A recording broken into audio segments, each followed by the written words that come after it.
Hello dear students, the present video is based on poetry of intermediate course class 12th. This video has Hindi and English explanations of the second lesson of poetry, the true beauty. अर्थात जो video आपके समक्ष प्रेषित है उसमें intermediate कक्षा 12 poetry के दूसरे पाठ अर्थात सेकंड लेसन सेकंड का हिंदी और अंग्रेजी में एक्सप्लेनेशन बताए गए, जिसे आप ध्यान से देखेंगे आपको दोनों स्टैंजाज जो इस पाठ के हैं, there are only 2 stanzas in this lesson. Each stanza has 6 lines. प्रत्येक स्टैंजा में 6 पंक्तियां हैं।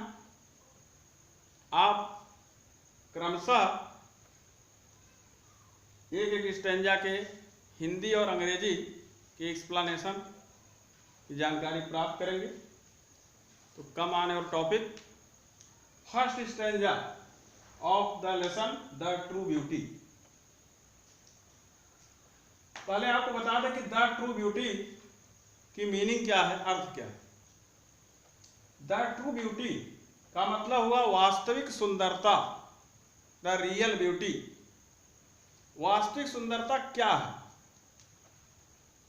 इस पाठ में कवि थॉमस कैर्यू, जो अंग्रेजी के महान कवि माने जाते हैं, उन्होंने शारीरिक सुंदरता और मानसिक सुंदरता के बीच अच्छी तुलना की है। And in the present poem the great poet Thomas कैर्यू makes a good comparison between physical and spiritual beauty. He says that physical beauty is temporary, not permanent, but spiritual beauty is permanent, it never dies. There is a great difference between physical and spiritual beauty. शारीरिक और मानसिक सुंदरता में बहुत बड़ा अंतर है, कवि ने इस पाठ में स्पष्ट कर दिया। और कवि शारीरिक सुंदरता की अपेक्षा मानसिक सुंदरता को लाइक करता है, उसको ही प्रेज करता है। वह अपने इस कविता के माध्यम से बता रहा है कि what is physical beauty and what is spiritual beauty and what is the difference between them. तो देखें first stanza, he that loves a रोजी चीक और अ coral lip admires, or from star like eyes doth seek fuel to maintain his fires। ध्यान देंगे, कवि कहना चाहता है, जैसा कि उसने इस फर्स्ट स्टैंजा में सभी फिजिकल ब्यूटी के जितने भी एलिमेंट हैं उनको यहाँ शो किया, rosy cheek, coral lip, star like eyes आदि। तो कवि यह कहना चाहता है कि वह व्यक्ति, ही का मतलब वह, दैट मीन जो, वह व्यक्ति जो लव्स पसंद करता है, प्रेम करता है, रोजी चीक, गुलाबी गालों, अर्थात ऐसा व्यक्ति जो किसी भी महिला का अर्थात अपनी प्रेयसी के, अपने बिलवट के गुलाबी गालों को पसंद करता है, आर coral lip admires, अथवा वह उसके मूंगे की तरह लाल ओंठ की प्रशंसा करता है।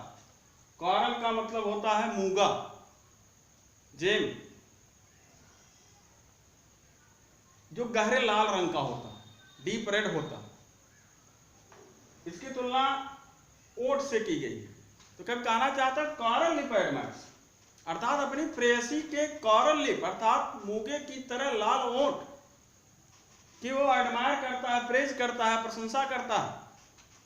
कवि ने कहा कि वह व्यक्ति जो गुलाबी गाल अर्थात अपनी प्रेयसी के गुलाबी गाल को पसंद करता है, अथवा उसके मूंगे की तरह लाल ओंठ की प्रशंसा करता है, फिर तीसरी line or from star like eyes doth seek, अथवा वह उसके तारों की तरह चमकने वाली आंखों से डथ सीक खोजता है, तलाशता है। फ्रॉम स्टार लाइक आइज का मतलब तारों की तरह चमकने वाली आंखों से। Doth seek, doth helping verb है, सीक मीन्स खोजना, लुक फॉर। वह तारों की तरह चमकने वाली आंखों से खोजता अथवा में खोजता है। क्या खोजता है, क्या सर्च करता है? फ्यूल, ईंधन, अर्थात वह अपनी प्रेयसी के, अपनी बिलवड के सुंदर नयनों अर्थात तारों की तरह चमकने वाली आंखों से ही वह ईंधन खोजता। क्या करने के लिए? टू मेंटेन हिज फायर से, अपने प्रेम की ज्वाला को, अपने प्रेम की ज्योति को बनाए रखने के लिए। मेंटेन माने बनाए रखना, कीप अलाइव। फायर मीन्स हुआ flames of love, fires of love, प्रेम की ज्योति। अर्थात वह अपने प्रेम की ज्योति को, फायर्स ऑफ लव को अलाइव रखने के लिए अर्थात मेंटेन रखने के लिए, बनाए रखने के लिए फ्यूल अर्थात ईंधन, सीख करता अर्थात खोजता है। कहाँ खोजता है? अपनी प्रेयसी के तारों की तरह चमकने वाली आंखों में वह इसे खोजता है। अर्थात कहने का अर्थ कभी कहना चाहता है कि साधारण व्यक्ति अपनी प्रेयसी जो सुंदर है, फिजिकली ब्यूटीफुल है, उसके ही गुलाबी गालों को पसंद भी करता है और उसके मूंगे की तरह लाल ओठों की प्रशंसा भी करता है, और वह अपनी प्रेयसी के अति सुंदर तारों की तरह चमकने वाले नयनों में अर्थात चमकने वाली आंखों से ही वह अपने प्रेम की ज्वाला को बनाए रखने के लिए ईंधन की खोज करता है। इसका मतलब वह अपनी प्रेयसी के सुंदरता से प्रभावित होकर उसकी सुंदरता से ही वह प्रेम करने लगता है। फिर आगे कवि ने कहा एज ओल्ड टाइम, कहा जैसे ही वृद्धावस्था आती है। अब इस फिजिकल ब्यूटी का परिणाम अंत में क्या होता है, कवि कहना चाहता है कि एज ओल्ड टाइम मेक्स, जैसे ही वृद्धावस्था आती है अर्थात उसके प्रेयसी की वृद्धावस्था जैसे ही आती है, मेक्स दीज डीके, ये सारी सुंदरताएं, ये सारे आकर्षण डीके हो जाते हैं अर्थात समाप्त हो जाते हैं, फेड्स हो जाते हैं। यानी जैसे ही वृद्धावस्था आती है तो makes these decay, makes decay माने समाप्त हो जाती है, दीज माने ये अर्थात ये सुंदरताएं, ये आकर्षण, उसकी प्रेयसी के शारीरिक सुंदरता, प्रेयसी की शारीरिक सुंदरता और उसके अट्रैक्शंस, उसके चार्म्स, उसके आकर्षण डीके हो जाते हैं, डिक्लाइन हो जाते हैं, फेड आउट हो जाते हैं अर्थात समाप्त हो जाते हैं। सो हिज फ्लेम्स, इस प्रकार उसकी प्रेम की ज्वाला भी, flames means fires of love, यानी प्रेमी के प्रेम की ज्वाला, fires of love, of lover. So his flame, इस प्रकार उसके प्रेम की ज्वाला अर्थात प्रेमी के अंदर उत्पन्न होने वाली जो अपने प्रेयसी के प्रति प्रेम की ज्वाला है, फ्लेम्स है, फायर्स ऑफ लव है, मस्ट वेस्ट अवे, वह भी अवश्य ही समाप्त हो जाती है, निश्चित रूप से समाप्त हो जाती है। वेस्ट अवे का मतलब हुआ फेड आउट, समाप्त होना, डीके, डिक्लाइन। अर्थात जैसे ही वृद्धावस्था आती है ये सारी सुंदरताएं, सारे आकर्षण डीके हो जाते हैं अर्थात डिक्लाइन हो जाते हैं, समाप्त हो जाते हैं, और इस प्रकार अंत में उस प्रेमी के मन में उत्पन्न होने वाली जो प्रेम की ज्वाला होती है, फायर्स ऑफ लव होता है, फ्लेम्स ऑफ लव होता है, निश्चित ही वह वेस्ट अवे हो जाता है अर्थात डिक्लाइन हो जाता है, समाप्त हो जाता है। इस प्रकार प्रस्तुत स्टैंजा में, प्रस्तुत पद्यांश में कवि ने स्पष्ट कर दिया कि physical beauty is not permanent, physical beauty is not everlasting, physical beauty is temporary. उसने बताया कि अगर व्यक्ति फिजिकल ब्यूटी से प्रेम करता है, शारीरिक सुंदरता से प्रेम करता है, तो उसका वह प्रेम अस्थायी नहीं रह सकता है, परमानेंट नहीं रह सकता, क्योंकि वह सुंदरता भी परमानेंट नहीं रहेगी। वह सुंदरता और आकर्षण समाप्त होगी अंत में, और उसी सुंदरता और आकर्षण के समापन के साथ साथ प्रेमी के अंदर जो प्रेम की ज्वाला है वो भी अपने आप समाप्त हो जाएगी। अब आप इंग्लिश में इसका एक्सप्लेनेशन ध्यान से सुनेंगे। The poet Thomas Carew makes clear that physical beauty is not permanent. Physical beauty is decaying, declining. Physical beauty and attraction is not permanent. If a lover likes the rosy cheek of his beloved, or he praises or he admires the deep red lip of his beloved,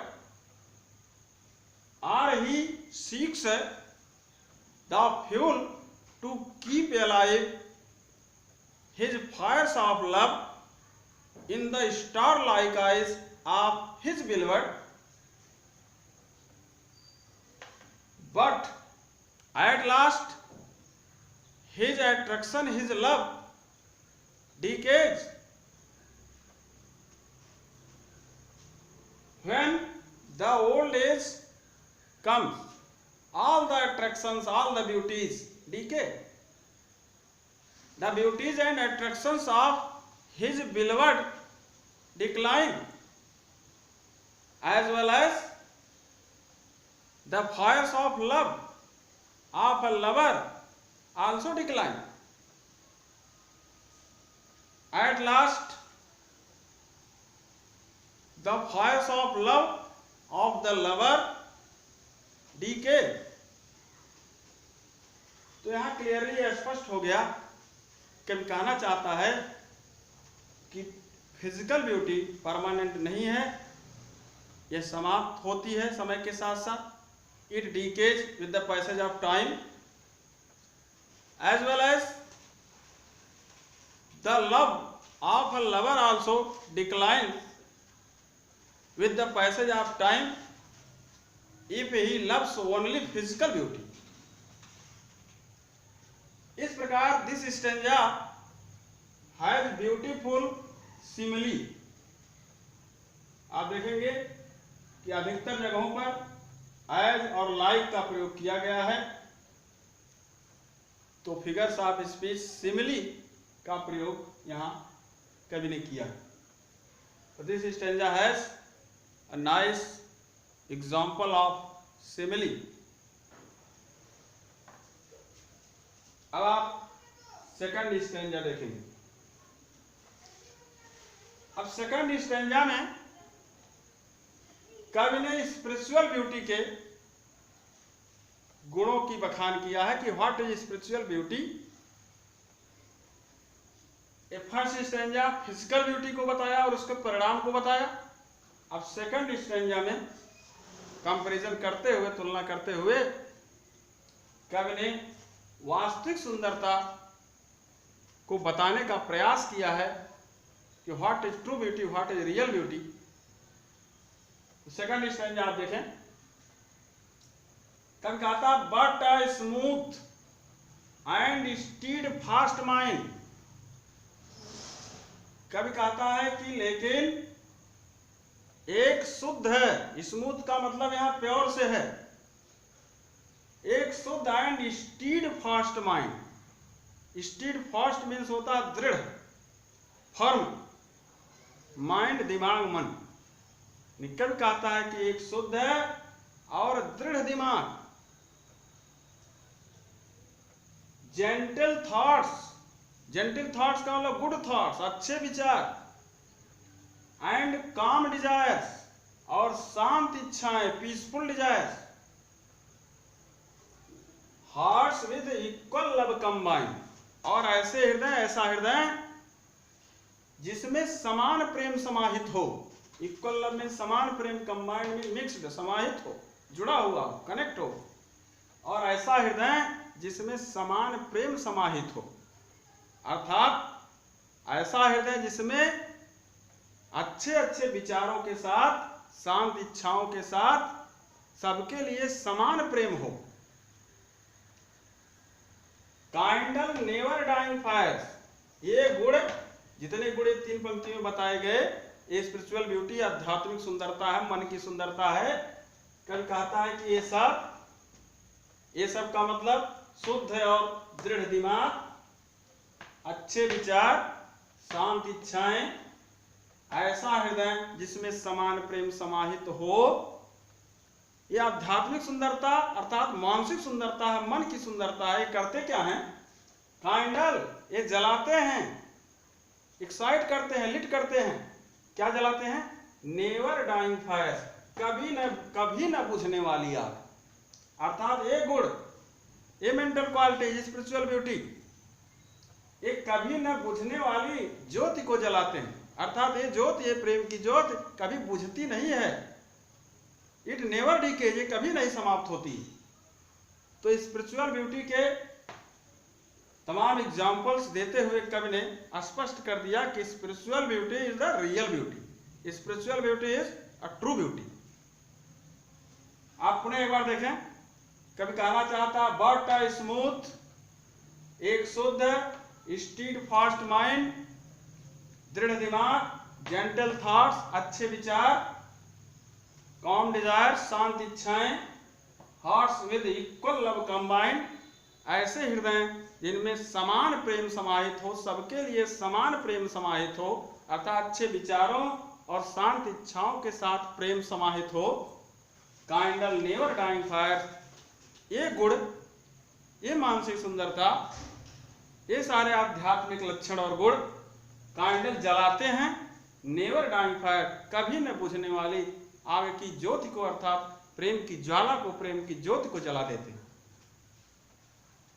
Where these are not, कभी कहना चाहता है कि जहां पर ये गुण नहीं होते हैं, अर्थात जिस महिला के अंदर ये गुण नहीं होते हैं, where, जहां these are not, ये नहीं है, अर्थात जहां पर ये गुण नहीं है, आई डिस्पाइज, आई का मतलब कभी डिस्पाइज घृणा करता है, हेट करता है, डिसलाइक करता है। कह रहा आई डिस्पाइज, मैं घृणा करता, अर्थात कभी वहां डिसलाइक करता है, घृणा करता है। किससे घृणा करता है? लवली चीक्स, सुंदर सुंदर गालों से वह घृणा करता है। आर लिप्स, मूंगे की तरह लाल ओठों से भी घृणा करता है। आर आइज, और तारों की तरह चमकने वाली आंखों से भी वो घृणा करता है। अर्थात जिस महिला के अंदर मानसिक गुण, आध्यात्मिक गुण नहीं पाए जाते हैं, तो कवि स्पष्ट कर देना चाहता है कि कवि उस महिला के लवली चीक्स को, अर्थात रोजी चीक्स को, गुलाबी गालों को, और कारल लिप्स को, अर्थात मूंगे की तरह लाल ओठों को, और आइज अर्थात तारों की तरह चमकने वाले आंखों को वह डिसलाइक करता है, अर्थात उससे वो घृणा करता है, उसको पसंद नहीं करता। अर्थात कभी चाहता है कि किसी भी के अंदर, किसी भी महिला के अंदर शारीरिक सुंदरता के साथ साथ मानसिक सुंदरता भी होनी चाहिए, अच्छे गुण उसमें विद्यमान होने चाहिए, तभी वह वास्तविक सुंदरता प्राप्त करेगी और जो परमानेंट रहेगा और वही लाइक करने के योग्य है। इस प्रकार आप इंग्लिश में एक्सप्लेनेशन देखेंगे। The great poet Thomas Cairo wants to say that a pure and firm mind, good thoughts and peaceful desires, and the hearts in which the equal love is mixed, the equal love is combined, kindle मतलब excite never dying fires of love, अर्थात the spiritual beauty and attraction, spiritual charm excite never dying, never decline fires of love, where these are not.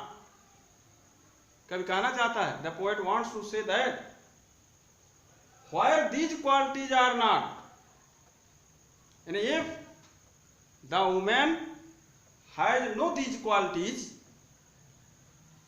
the poet hates, the poet dislikes her lovely cheeks, her rosy cheeks, her coral lips, and her star-like eyes.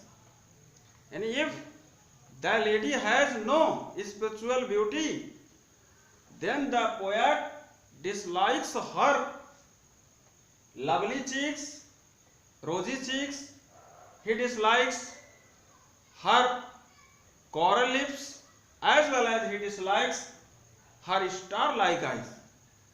So spiritual beauty is must,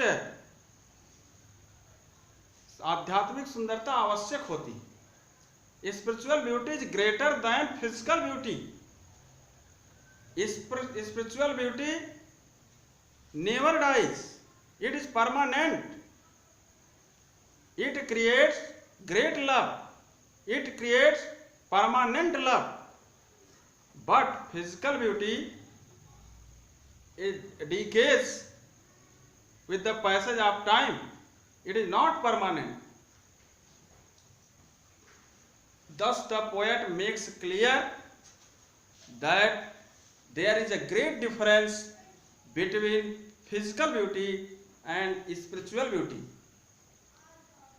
Spiritual beauty is greater than physical beauty. I hope आप सभी दोनों stanzas के explanations को अच्छे ढंग से समझे होंगे। सेकंड स्टैंजा में भी कवि ने स्पिरिचुअल ब्यूटी के माध्यम से ये समझाने का प्रयास किया है कि हम सभी को भी अपने मन के अंदर स्पिरिचुअल ब्यूटी ही रखनी चाहिए। कोई ज़रूरी नहीं है कि फिजिकल ब्यूटी ही मनुष्य का शान शौकत है। फिजिकल ब्यूटी के साथ साथ स्पिरिचुअल ब्यूटी जरूरी है।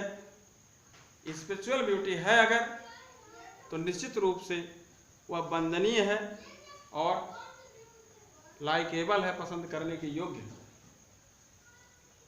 इस प्रकार दोनों स्टैंजाज के एक्सप्लेनेशंस हिंदी और इंग्लिश में आपको बताए गए। I hope you will be satisfied. अब इसके बाद आने वाले वीडियो में जैसा कि प्रोज अथवा ग्रामर के कुछ टॉपिक्स रखे जाएंगे, आप उसका वेट करेंगे। कोई अगर प्रॉब्लम होगी तो आपने कमेंट के माध्यम से शेयर करेंगे और चैनल को सब्सक्राइब भी कर लेंगे। Thank you so much.